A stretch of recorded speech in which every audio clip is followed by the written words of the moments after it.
All right, what's up, guys? So I've talked to you about biblical principles and how they don't change. This is kind of connected to how the Bible says that God doesn't change. But then when we get into right division, we understand the progressive revelation, the progressive revealing of the bigger picture. That's from Genesis to Revelation. And the Old Testament we have these physical things that in the New Testament, in the spiritual, we can see the larger spiritual significance. However, they're both one, they're both tied together. Like, for instance, I always love to go over how Jacob wrestled with the angel of the Lord at place he named the place Peniel.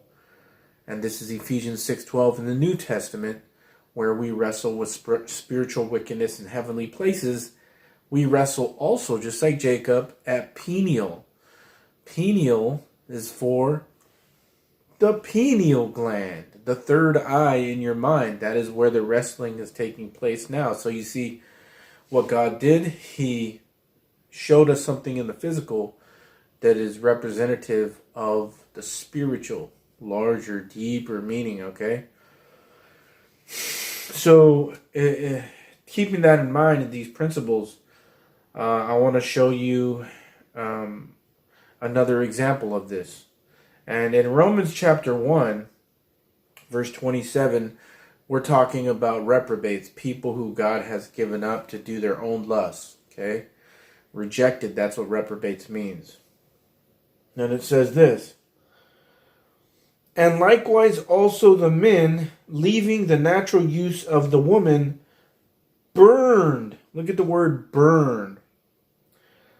Burned in their lust one toward another, men with men, working that which is unseemly, and receiving in themselves that recompense of their error, which was meat.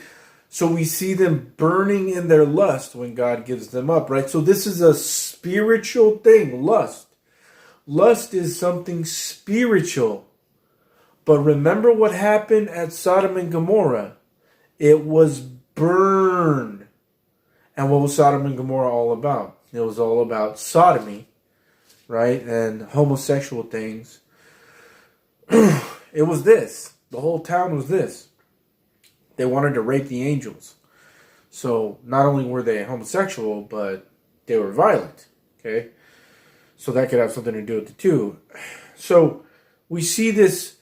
On the inside, they were burning in the spiritual, and God showed that at Sodom and Gomorrah by burning them on the outside. And this is the principle of heaven and earth. Earth, we know that 1 Corinthians 15 says that the first man is earthy. The first Adam, us, that's the flesh.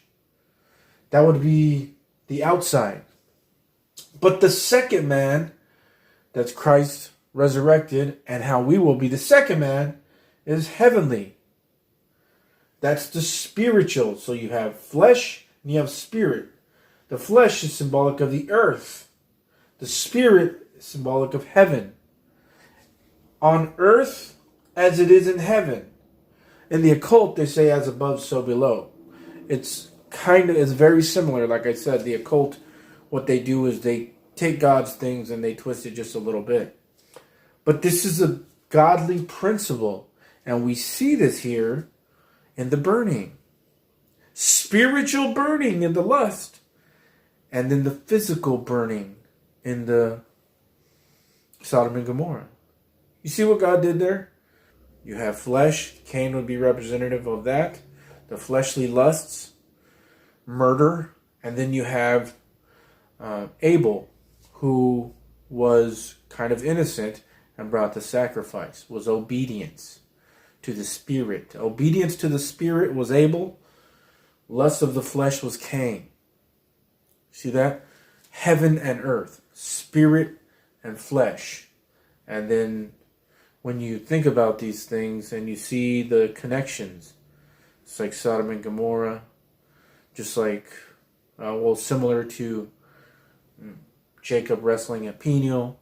Now we wrestle like Jacob at Peniel, but that's in our pineal gland. the third eye, spiritual wrestling. See that? So that's what the Bible is. And these are godly principles that do not change.